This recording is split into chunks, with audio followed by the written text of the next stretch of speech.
Hello good morning दोस्तों। आज मैं आपको लेके चल रही हूँ उज्जैन महाकालेश्वर ज्योतिर्लिंग। मैं उज्जैन महाकालेश्वर ज्योतिर्लिंग आ जाती हूँ और यहाँ पे अभी रेलवे स्टेशन है। यहाँ पे काफ़ी ज़्यादा भीड़ है, लोग काफ़ी सो रहे हैं स्टेशन के ऊपर ही। जब आप उज्जैन महाकालेश्वर जाते हो तो जो सबसे नियरेस्ट मेट्रो रेलवे स्टेशन है वो उज्जैन का ही है। जब आप यहाँ से बाहर निकलोगे तो ये आपको काफ़ी सारी टैक्सी, ई रिक्शा, ऑटो काफ़ी सारे अवेलेबल होंगे। बट मैं सजेस्ट करूँगी कि आप जो ऑटो रिक्शा है वो इमीडिएटली रेलवे स्टेशन से बाहर निकलते ही ना ले। थोड़ा सा वॉक करोगे, आगे जाओगे तो आपको ई रिक्शा मिल जाएंगे जो कि आपको 50-50 रुपये में, 40-40 रुपये में यहाँ से मंदिर के पास छोड़ देंगे। वहाँ पे आप कोई नियरेस्ट होटल कर सकते हो। अगर आपने एडवांस बुकिंग की है तो वो बहुत अच्छा है, नहीं की है तो आप यहाँ से रिक्शा करके जा सकते हो, क्योंकि यहाँ से जो उज्जैन महाकालेश्वर जो मंदिर है वो वही 1 किलोमीटर है। सो मैं सजेस्ट करूँगी आप बाहर थोड़ा सा निकल के वॉक करें और फिर ई रिक्शा लें।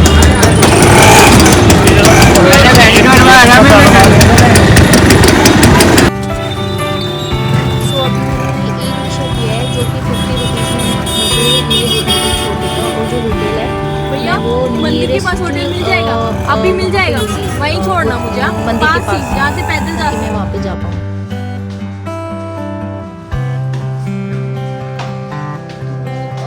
मैंने होटल लिया अभी जो मंदिर के बिल्कुल पास है। अभी जो टाइमिंग है वो थोड़ा सा ऑड है। अब मैं दिखाती हूँ आपको कैसा है। ये एसी रूम है सिंगल पर्सन के लिए, और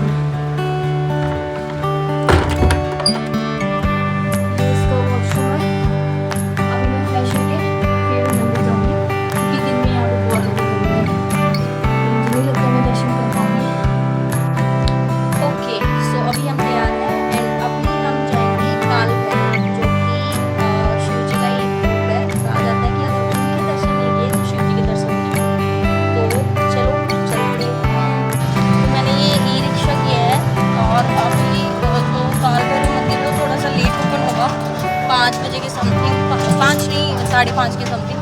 तो उससे पहले रामघाट है यहाँ पे, तो चलो वहाँ पे चलते हैं।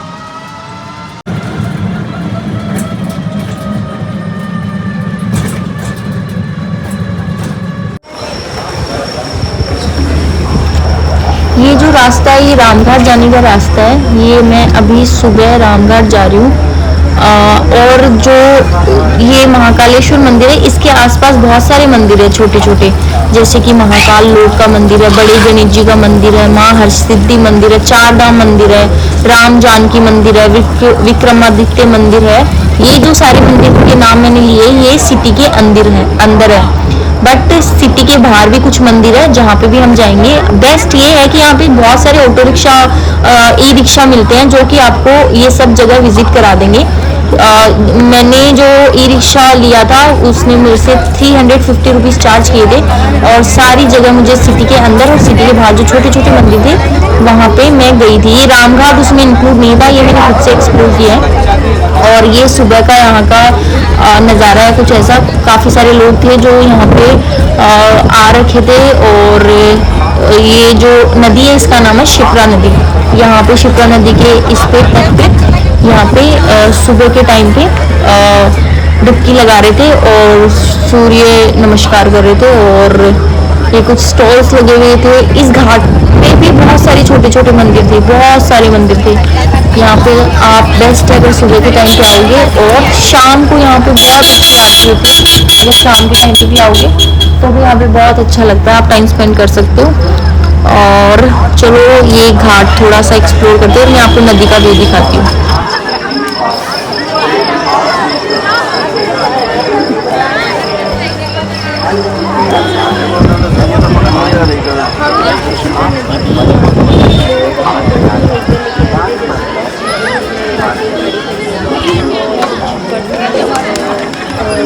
गाड़ियाँ खड़ी है यहाँ पे, ऐसे अलाउड नहीं है। और ये बार बार अनाउंसमेंट हो रही है, बस किसी कुछ लोग हैं जो कुछ लोग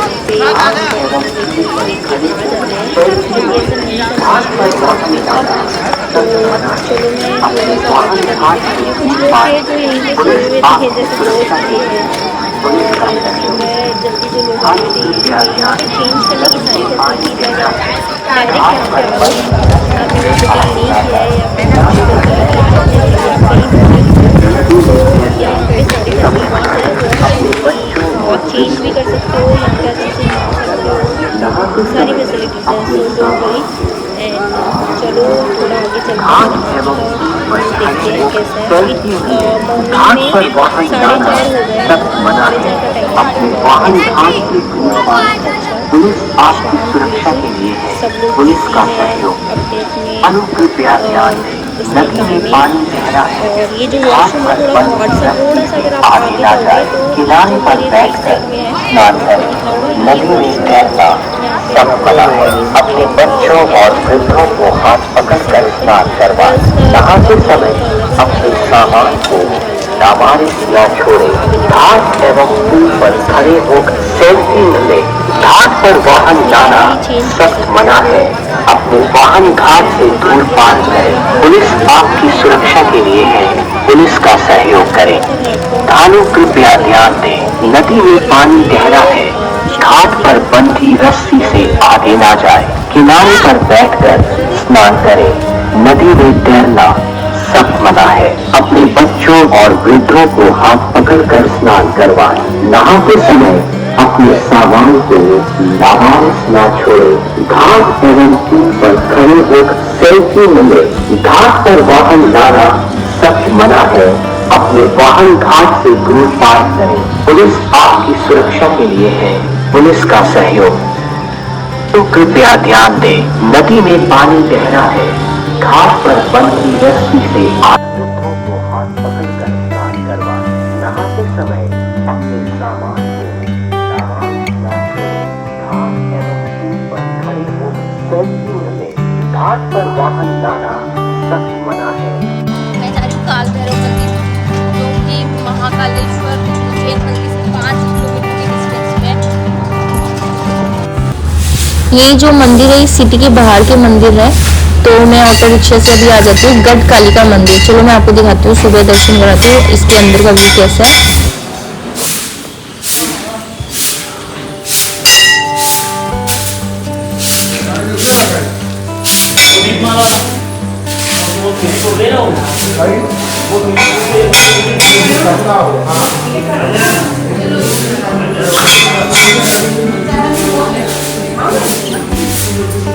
आ जाओ जल्दी आओ।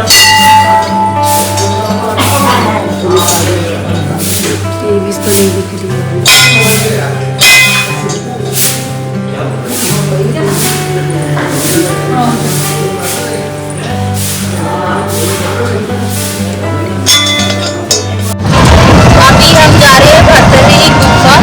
अभी मैंने गढ़ कालिका मंदिर के दर्शन किए हैं। अभी ये रास्ता मैं आपको दिखाती हूँ।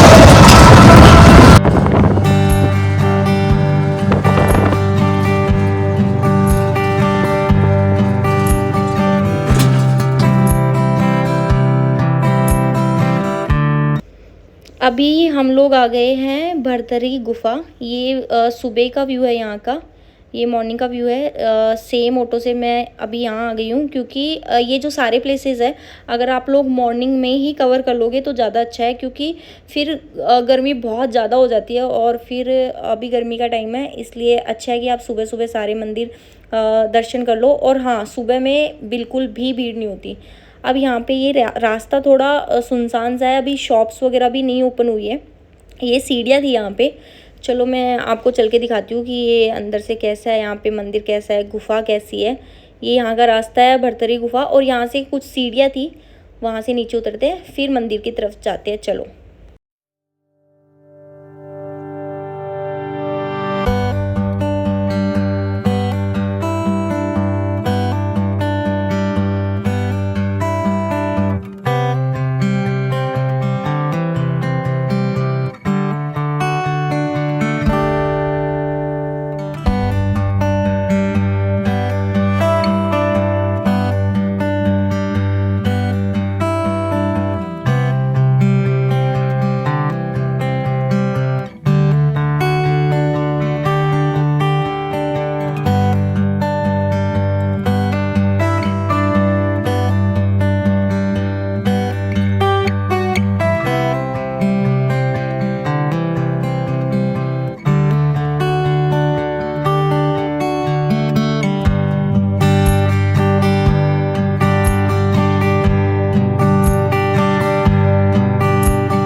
ये जो सीढ़ियाँ थी, जो मंदिर के नीचे आने का रास्ता था, यहाँ पे मुझे बहुत सारे बंदर, कुत्ते, गाय, धर्मशाला, बहुत सारे जानवर थे। तो आप अगर अपने साथ कुछ फल, कुछ ऐसे खाने पीने की चीज़ें लेके आ रहे हो तो आप इनको खिला सकते हो, और अगर नहीं भी तो यहाँ पे चारा मिलता है तो आप वो भी इनको खिला सकते हो। उसके 20-50 रुपये इतने से पैसे ये लोग लेते हैं।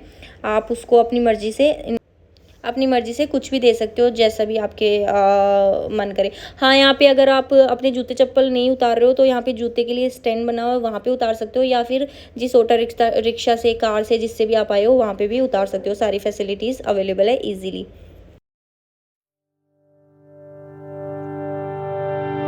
ये जो साइड में गौशाला थी ना, वो यहाँ पे चारा मिलता है, इसमें आप उनको खिला सकते हो।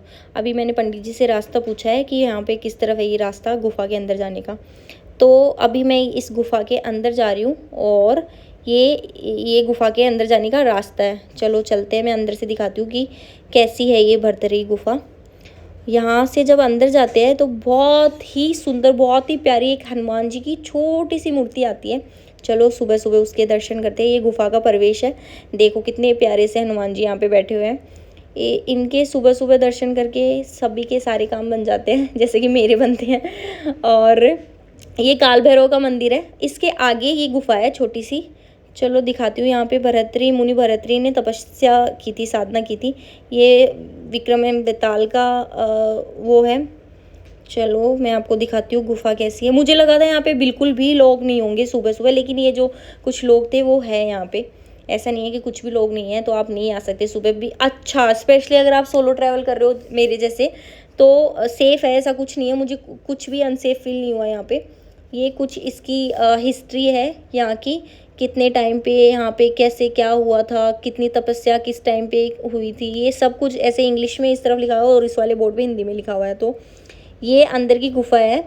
बाहर अभी मॉर्निंग का टाइम था, थोड़ी बहुत ठंड थी, लेकिन जैसे ही मैं अंदर जाती हूँ इसके गुफा के, मुझे ऐसे गर्मी सी फील होती है बहुत। इसका टेम्परेचर बहुत ज़्यादा ऐसे हाई था, लाइक ऐसे था। ये साइड में से गुफा बहुत छोटी थी, मतलब कि मैं तो पतली हूँ तो मैंने एंटर कर लिया। कहा जाता है कि अगर कोई इस गुफा में प्रवेश नहीं कर पाता मतलब कि वो पापी है। ऐसे मेरा तो इजीली एंट्री हो गई थी। मैं तो पतली भी हूँ इसलिए। तो अगर आप यहाँ पे आ रहे हो तो अपना थोड़ा सा वेट लूज करके आना। ऐसा नहीं है कि अगर आप मोटे हो तो आप पापी हो, ऐसा कुछ नहीं है। ये अंदर का व्यू है यहाँ का। और यहाँ पे ये तपस्या की थी 12 सालों तक यहाँ पे राजा भर्तृहरि जी ने। इसके मैं दिखाती हूँ अंदर से। यहाँ पे ना फ़ोन अलाउड नहीं है बिल्कुल भी, बट मैं फ़ोन लेके गई थी क्योंकि कोई भी नहीं था मॉर्निंग में यहाँ पे। ये छोटी सी गुफा है, यहाँ पे फ़ोटो खींचना बिल्कुल भी मना है। देखो यहाँ पे फालतू में बैठना भी मना है। जैसे ही आपने ऐसे देख लिया तो यहाँ से जल्दी जल्दी। और हाँ, अगर आप बेनिफिट ये है मॉर्निंग में आने का, देखो अगर अभी मैं मॉर्निंग में आई हूँ तो कोई भी यहाँ पे है नहीं, लेकिन अगर मैं डे टाइम में आऊँगी जैसे, तो यहाँ पे बहुत सारे लोग होंगे और जल्दी जल्दी से निकाल देंगे। और जो सेम जो रास्ता था ना आने का गुफा के अंदर, वो ही जाने का रास्ता है। तो मैं अभी ऊपर जा रही हूँ। देखिए ये छोटा सा, आप जब आओ तो अपना थोड़ा सा सर बचा के चलना, झुक कर निकलना। इवन लिखा हुआ भी है यहाँ पे क्योंकि चोट लग सकती है। देख रहे हो ये गुफा का साइज़, और मैं यहाँ से निकल जाती हूँ। इसका मतलब मैं बिल्कुल भी पापी नहीं हूँ।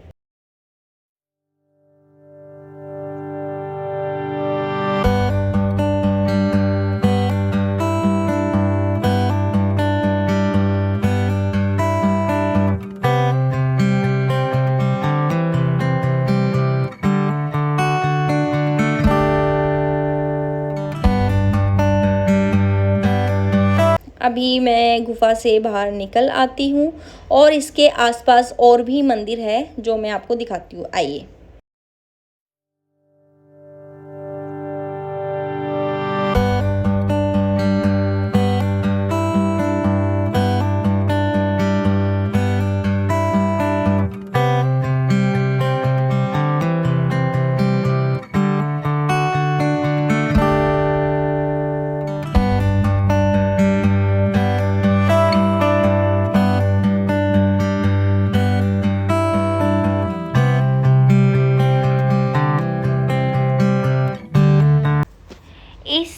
जगह पर बहुत सारे साधु महात्मा तपस्वी, उनके अलग अलग छोटे छोटे से मंदिर बने हुए थे।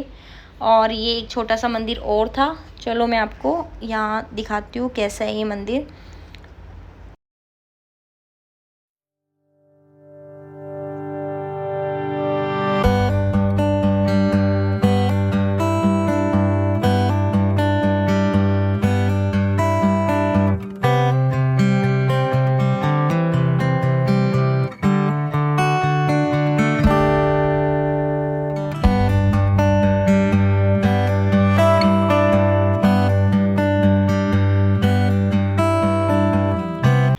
मैंने अच्छे से यहाँ एक्सप्लोर कर लिया। अब बारी थी गायों को कुछ चारा खिलाने के लिए। तो इन लोगों ने ये चार्जेबल है, आपसे 50 रुपये, 20 रुपये, 30 रुपये जो भी है उतने पैसे लेंगे। आप खिला सकते हो गाय माता को, आप यहाँ पे खाना खिला सकते हो, चारा। ठीक है, ये छोटी सी नन्ही सी गाय थी। ये मैं चली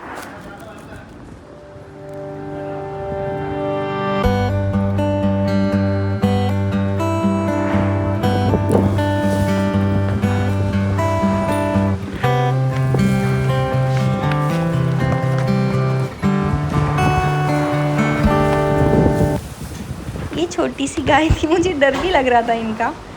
एक साइड में छोटी सी नन्ही सी गाय मैं आपको दिखाती हूँ, वो बार बार मुझे मारने की कोशिश कर रही थी। तो मुझे लगा ये मुझे मार देगी, इसलिए मैं थोड़ा सा इनसे प्यार करती हूँ और फिर मैं यहाँ से चली जाती हूँ।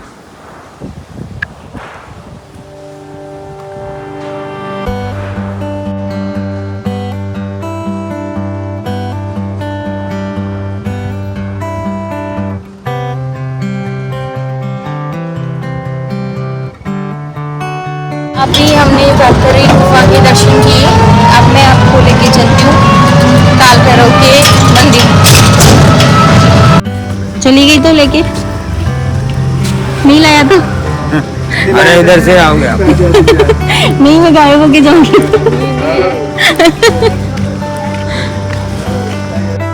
ये मैंने प्रसाद ले लिया यहाँ पे। ये जो काल भैरव मंदिर है वहाँ जाने का रास्ता है। मैंने 50 रुपीज़ का प्रसाद लिया है ये। और ये जो रेलिंग है ना, यहाँ पे बैरिकेड्स लगा रखे, इस पे ये कहा जाता है कि ये मन्नत का धागा है। इसको बांधने से जितनी भी आपकी मनोकामनाएं पूरी होती है, और जब वो पूरी हो जाती है आपको फिर से यहाँ पे आना पड़ता है और ये धागे को खोलना पड़ता है, ऐसा कहा जाता है। ये यहाँ का शॉप्स थी यहाँ पे छोटी छोटी। सुबह सुबह लोग दर्शन करने आ रहे हैं। अभी बज रहे हैं 7, साढ़े 7 बज रहे हैं अभी। और ये जो सामने मंदिर है, यहाँ का जाने का थोड़ा सा मतलब आपको 900 मीटर तक जाना पड़ेगा अंदर। ये जो पूरा रास्ता था, जो भी बैरिकेड लगे हुए देख रहे हो आप, कितने सारे मन्नत के धागे बांधे हुए हैं, कितने सारे लोग यहाँ पे। मान्यता है यहाँ की इस मंदिर की बहुत। और जब भी आप इस यहाँ पे उज्जैन में महाकाल के दर्शन करने आते हो तो काल भैरव के दर्शन करना कंपलसरी है। यहाँ पहले यहीं पे आना चाहिए आपको, फिर आपको दर्शन करने चाहिए महाकालेश्वर जी के। तो चलिए मैं आपको दिखाती हूँ अंदर। कैमरा वैसे अलाउड नहीं है, लेकिन फिर भी मैं कैमरा लेके जाऊँगी और दिखाऊँगी कैसा आपको सुबह दर्शन कराऊँगी। ये मंदिर दिख रहा है मुझे वहाँ से। अभी मैं लाइन में खड़ी हूँ, और थोड़ी सी भीड़ थी।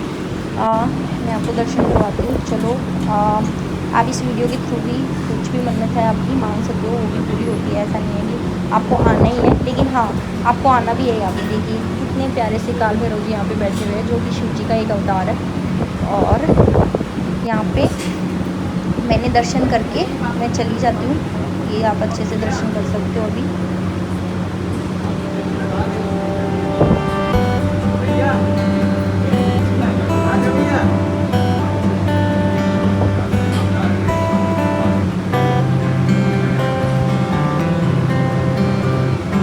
नहीं चलता तो मैं चली जाती। आपका ध्यान ही नहीं था, नहीं था ना भैया? नहीं तो वैसे ही गिर जाती। एक नुकसान हो जाता आपको। अभी इतना तो नुकसान चले आज जी, थोड़ा बहुत तो नुकसान थोड़ा बहुत तो झेलना पड़े आज जी, दुकान लगी थी। हाँ यार, मैं अभी काल भैरव के दर्शन करके आई हूँ। दर्शन बहुत आराम से हो गए, क्योंकि सुबह में बिल्कुल भी भीड़ नहीं थी। अब एक दो मंदिर है।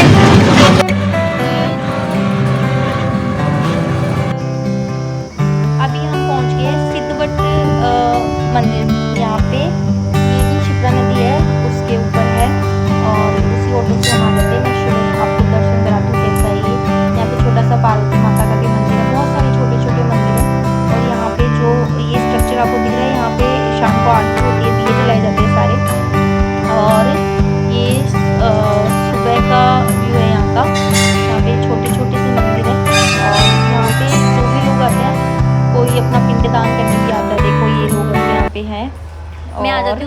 लोकेशन पे अभी नाथ मंदिर, यहाँ पे जिसको भी, ये ओनली एक मंदिर है और जिसके भी मंगल दोष होता है, कहा जाता है कि जो भी यहाँ पे आता है और मन्नत मांगता है उसके मंगल मांगलिक दोष जो भी है वो हट जाते हैं। यहाँ पे ये हिस्ट्री लिखी हुई है इसकी बोर्ड पे थोड़ी सी इस मंदिर की, और ये ऑल ओवर द इंडिया एक ही मंदिर है जो मंगल दोष को दूर करता है। मैं आइए आपको अंदर से दिखाती हुई कैसे।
बाद हम चले जाते हैं सादीपनी आश्रम विद्यास्थली, जहाँ पे श्री कृष्ण, बलराम जी और सुदामा इन तीनों ने अपनी शिक्षा ग्रहण की थी। चलो मैं आपको अंदर से दिखाती हूँ ये कैसा है। एंड श्री सुदामा इन्होंने शिक्षा ग्रहण की थी महर्षि सांदीपनी आश्रम।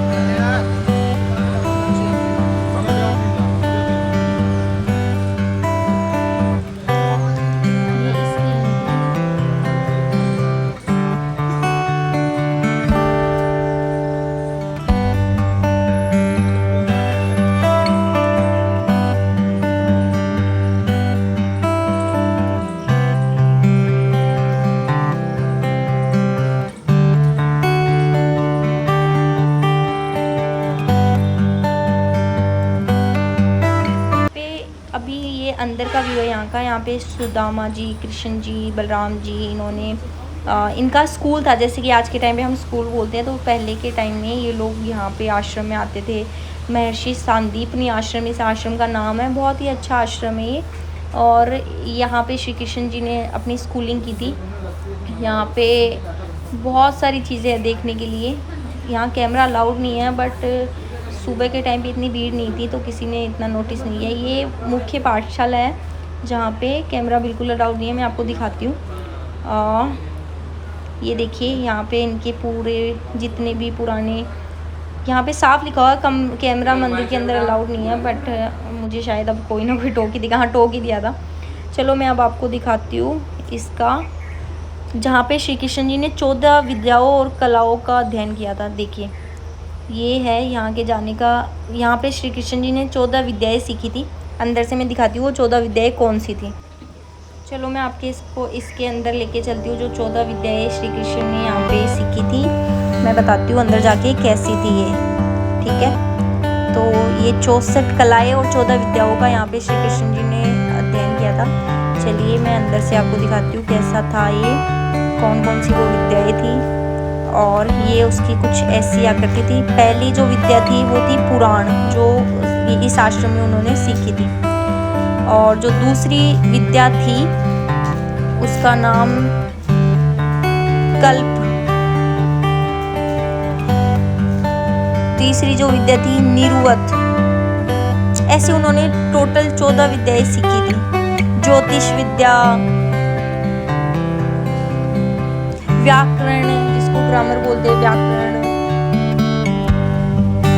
छंद शास्त्र कैसे,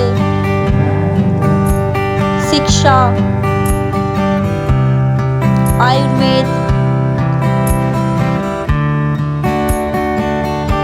संगीत, यज्ञ,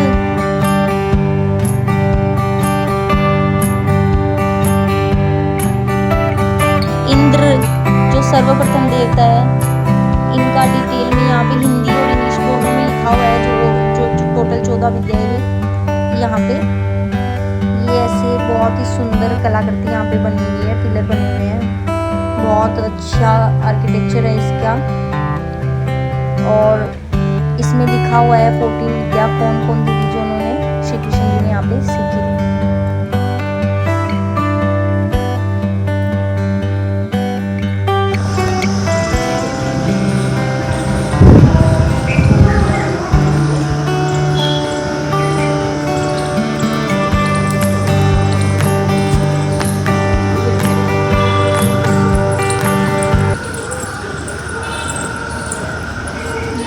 इसी आश्रम में हम बाहर एक्सप्लोर करने आ गए हैं अभी।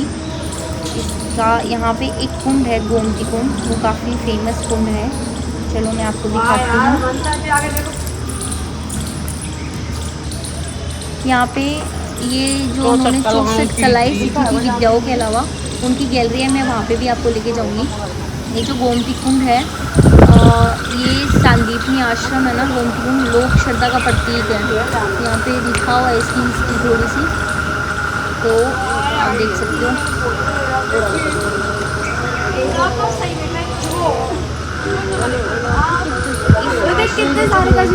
वो काफ़ी ज़्यादा फेमस है क्योंकि जो महर्षि सांदीपनी जी थे वो सुबह सुबह 4 बजे या 5 बजे कहीं पर चले जाते थे।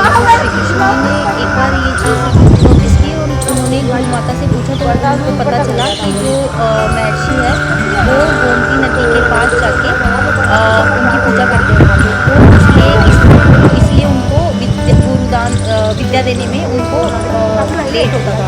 तो श्री कृष्ण जी ने गोमती नदी का आह्वान किया और यहाँ पे जो गोमती नदी है उसको जलकुंड के रूप में यहाँ पे प्रकट हो गई। आज भी ये कुंड यहीं पे है जो कि गोमती कुंड के नाम से फेमस है। अब मैं आपको लेके चल रही हूँ गैलरी में, जहाँ पे जितनी भी 64 कलाएँ श्री कृष्ण जी ने सीखी थी वो मैं आपको दिखाती हूँ। चलिए आइए देखते हैं।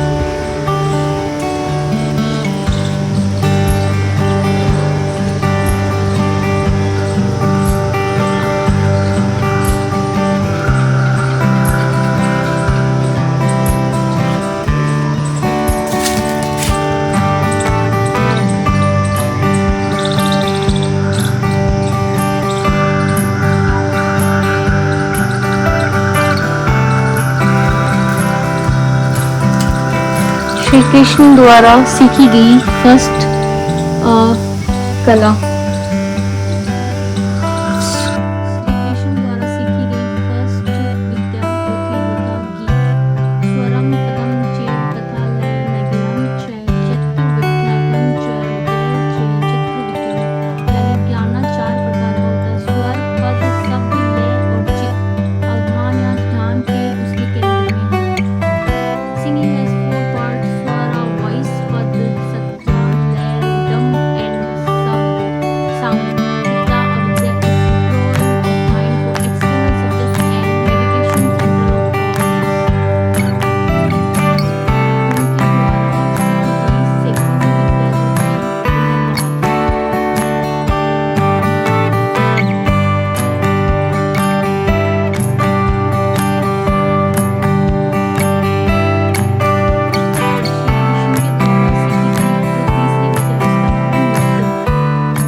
सीखी गई उसका नाम है आलेख्य।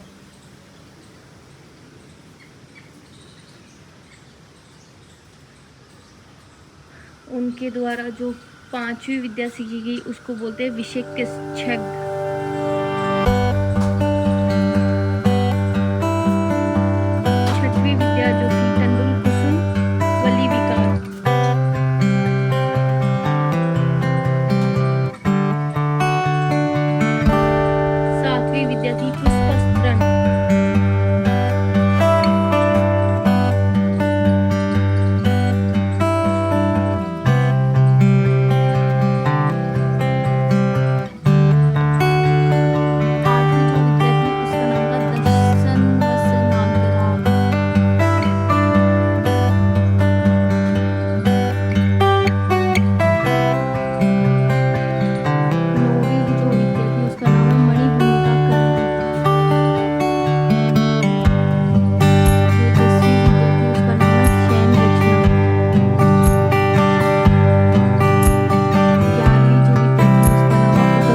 ग्रंथन यानी माला बनाना। 15वीं जो विद्या थी उनका नाम है शेखर का पिंड योजना।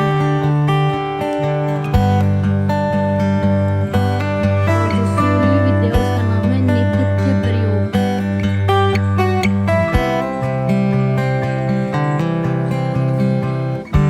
17वीं करण पत्र भंग।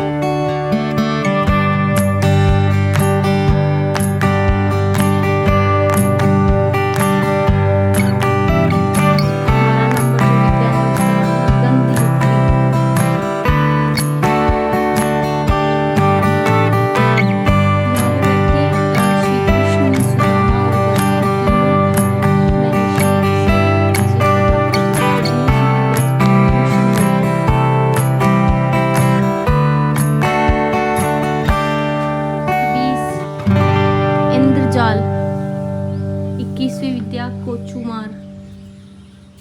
22वीं हस्त लाघव। 23वीं विचित्र काशिकाभूषण की विकार क्रिया। पान करस राग संयोजन। 25वीं सूचनावान कर्म।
सो ये था सांदीपनी आश्रम। अगर आप यहाँ पे आ रहे हो तो डेफिनेटली आपको यहाँ पे ज़रूर आना चाहिए। ये मस्ट विजिट प्लेस है, काफ़ी अच्छा है, पीसफुल है। आप यहाँ पे मैंने यहाँ पे 2 से 3 घंटे स्पेंड किए थे और बहुत ही अच्छा है, आपको बहुत कुछ सीखने को मिलेगा यहाँ पे। आइए इसके कुछ और मंदिर है, मैं आपको वो दिखाती हूँ। मैं ये कृष्ण जी है, गोपियाँ है। अब मैं आ जाती हूँ उस मंदिर से वापस। अब मैं जा रही हूँ महाकाल जी के दर्शन करने, क्योंकि मेरे अच्छे से दर्शन हो गए हैं काल भैरव जी के, और वहीं पास में जो आश्रम था मैंने वो भी देख लिया है। अब मैं महाकाल जी के सुबह दर्शन करने जा रही हूँ और चलो मैं आपको दिखाती हूँ। उसके बाद दर्शन करने के बाद मैं कुछ खाना खाऊंगी, ब्रेकफास्ट करूंगी एंड देन मैं होटल चली जाऊँगी। फिर शाम को यहाँ से मैं अभी एक टोकन है वो लेते हुए जाऊँगी और शाम को मैं फिर भस्म आरती के लिए टोकन ले लूँगी और शाम को भी मैं उज्जैन के दर्शन करूँगी। और इवनिंग में रात को 1 बजे यहाँ भस्म आरती होती है, वो भी मैं देखूँगी। तो तब तक के लिए तो अभी मैं पहुंच जाती हूँ महाकाल जी के दर्शन। ये रास्ता है, इस तरफ से जाता है, ये छोटा सा मार्केट आता है यहाँ पे। तो मेरा जो होटल है वो यहीं पे है, पास ही में है। यहाँ से मैं वॉक करके भी जा सकती हूँ, बट अभी जो रिक्शे वाले भैया ये मुझे छोड़ देंगे महाकाल जी के दर्शन के लिए। तो मैं वहाँ पे दर्शन करूँगी, फिर अपने होटल जाऊँगी। चलो मैं आपको दिखाती हूँ ये कैसा है। अब रिक्शा जो थे वो यहीं तक अलाउड थे, तो मैं यहाँ पर चलाती हूँ और फिर मैं पैदल चली जाती हूँ। तो ये जो रास्ता है, छोटी छोटी गली है, यहाँ पे बहुत सारे लोग आपको बोलेंगे कि प्रसाद ले लीजिए, जूते चप्पल यहाँ पे छोड़ दीजिए। और लेकिन ऐसा आप प्रसाद है कहीं से भी ले सकते हो, मंदिर से भी ले सकते हो, यहाँ पे भी ले सकते हो छोटी छोटी शॉप से। और जो जूते चप्पल की बात है, वहाँ अंदर मंदिर के बहुत सारे जूते रखने के स्टैंड बने हुए हैं।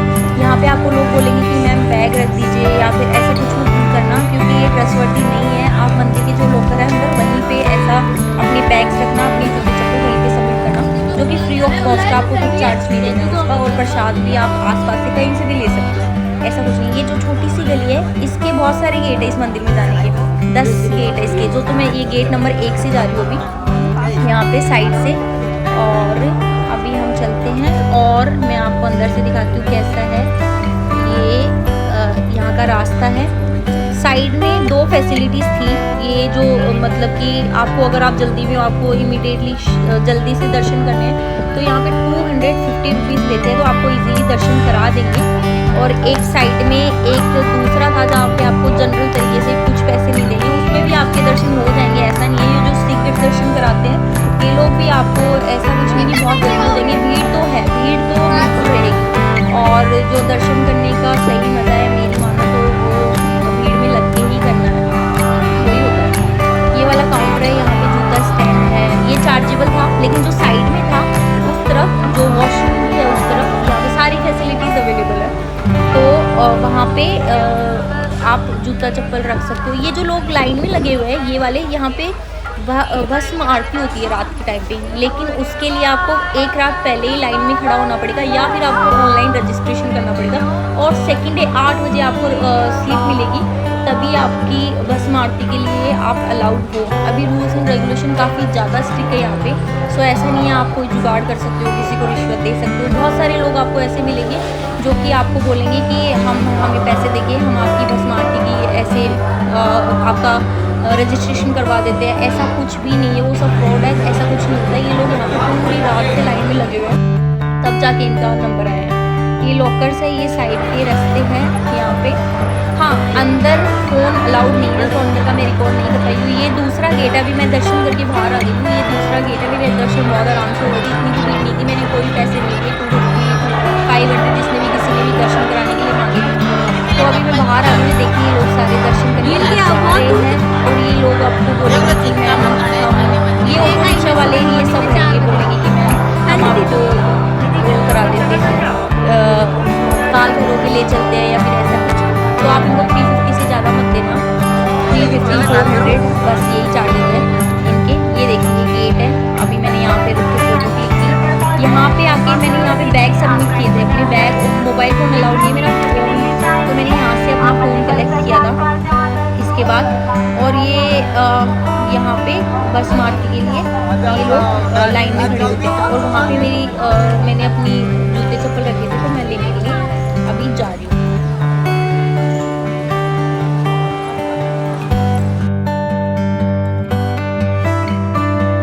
चलो दर्शन तो बहुत आराम से हो जाते हैं, तो अभी मैं कुछ रेस्ट करने के लिए अपने रूम की तरफ जाती हूँ। और ये बाहर का मार्केट है थोड़ा सा, जो अगर आपको कुछ लेके आना है यहाँ से, जैसे कि शिव जी की छोटी सी मूर्ति हो गई या फिर कुछ और चंदन या फिर कुछ भी सुवेनियर्स आपको यहाँ पे लेके आना है। यहाँ पे बहुत सारे अवेलेबल है अफोर्डेबल प्राइस पे, आप इजीली लेके आ सकते हो और बार्गेनिंग भी कर सकते हो। जो भी ये छोटा सा मार्केट है, नाइट का जो अलग होता है दिन का। अभी देखो, अभी यहाँ पे बहुत सारी ज़्यादा भीड़ होती है। मैं जब मॉर्निंग में दर्शन करती थी और बाकी मंदिर के जो किसी के आउटसाइड थे वहाँ मुझे बिल्कुल भीड़ नहीं मिली। अभी मैंने मॉर्निंग में चलो 9 बजे दर्शन किए, अभी तब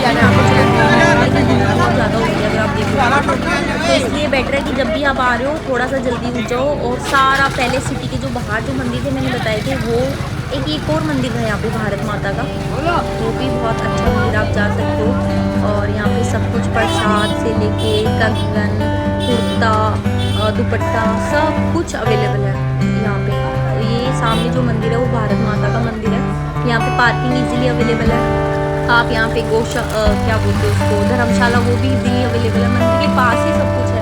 और ये जो मंदिर है ये रेलवे स्टेशन से 1 किलोमीटर के डिस्टेंस पे है।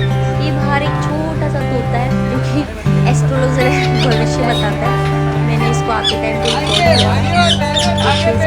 अब बारी है खाना खाने की। मैंने खाना खाया। यहाँ पे खाना बहुत सस्ता है, बहुत ज़्यादा सस्ता। ये 130। अब मैं पहुँच जाती हूँ शाम को। जो मैं सुबह रामघाट गई थी उसी की शाम की आरती देखी। बहुत अच्छी आरती होती है यहाँ पे। आप आओ यहाँ पे, टाइम स्पेंड करो पूरे दिन में। बोटिंग भी कर सकते हो। बोट में भी आपको 100-200 रुपये लेंगे, आपको बोट से भी आरती दिखा देंगे। प्रसाद यहाँ पे 10-10 रुपये की